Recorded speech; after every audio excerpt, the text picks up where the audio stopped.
আমি শক্তিশালী, আমি বুদ্ধিমান, তুই আমার বাড়িটাও জিততে পারবি না। আমি শক্তিশালী। তাই নাকি? ও দাদি, দেখ আবার আমার দাদি ফোন করলো।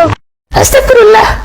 বাড়া, তোমার ওই চোখের দিকে তাকালে আমি পুরো দুনিয়া দেখতে তুমি আমার জীবন মা। বাড়া, কত বড় বড়। বোকাচোদা, ওর পোদের দিকে না আমার দিকে তাকা। হাট বোকাচোদা, ব্রেকআপ।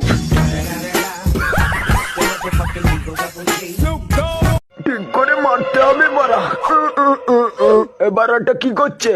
পুরো জায়গা মতো মারবো। আরে বোকাচোদা, আমার নিচে পাঠিয়ে দিল। এবার তোর বউ আমার। একটা গার্লফ্রেন্ড পটাতে হবে, কিন্তু বাড়া কেমনে? কান্ডু যদি কোনো টাকাও নেই আমার কাছে, কি করব বাড়া? এই যে কেউ কি আছো আমার বিচি দুটো কেনার মতো? ভাবলাম বিচি দুটো বিক্রি করে গার্লফ্রেন্ড পটাবো, শালা আমার গার্লফ্রেন্ডও পটাতে পারলাম না। বোকাচোদা, প্রত্যেক দিনের মতো হাত দিয়ে কাজ চালাতে হবে।